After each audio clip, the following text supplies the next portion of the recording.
En Suède, en matière de transparence, les hommes politiques sont obligés de marcher au pas. Un scandale comme l'affaire Fillon, inimaginable. D'ailleurs, ça fait bien rire les Suédois. Ça ne pourrait pas arriver en Suède. On sait précisément ce que font les gens ici.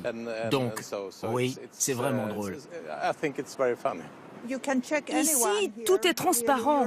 Vous pouvez connaître les revenus de vos voisins, des hommes politiques. La Suède, c'est le pays où une ministre, Mona Sahlin, a été obligée de démissionner en 1995. Elle avait utilisé sa carte bancaire professionnelle pour 1 000 € de dépenses privées. J'ai acheté des couches-culottes, du Toblerone et un paquet de cigarettes.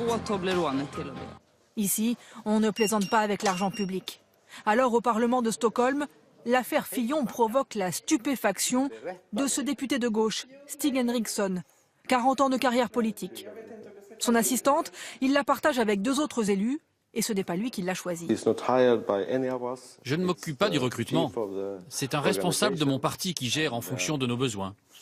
Et elle est payée par le Parlement. D'ailleurs, il ne connaît pas son salaire. Et quand on lui demande s'il pourrait théoriquement engager sa femme, vous riez parce que ça vous paraît impossible, mais en France, ça l'est pas.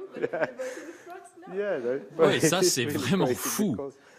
Parce que en Suède, si on a besoin de recruter quelqu'un, eh bien on passe une annonce, comme dans n'importe quelle entreprise. Ce n'est pas interdit de recruter un proche, mais ça ne se fait pas. Et les dépenses des élus sont strictement contrôlées. Dans ce formulaire, Stig Henriksson doit justifier chaque centime engagé, frais d'hôtel, repas, essence. Et contrairement à ses homologues français, pas d'enveloppe à utiliser librement pour ses frais de représentation. Il pioche dans ses 6 000 € de salaire mensuel. La transparence est inscrite dans la Constitution suédoise. À notre poste, on doit faire preuve d'une grande rigueur morale. Mais le système est encore plus efficace. On sait qu'on risque de se faire attraper. Et en Suède, on sait qu'on peut se faire attraper. C'est très bien. Et le contrôle, ce sont les citoyens qui peuvent l'exercer. Les Suédois, s'ils le veulent, peuvent venir consulter les dépenses de leurs élus. Ça se passe ici, au cœur du quartier des ministères. Et un bureau spécial a été créé pour cela. Nous avons fait l'essai. À notre demande, ce fonctionnaire nous apporte les factures d'un membre du gouvernement. Donc ce sont les factures du ministre du Logement. Oui, l'ancien ministre du Logement, Mehmet Kaplan. 2 notes de restaurant, c'est ça? Oui, 1590 couronnes chacune.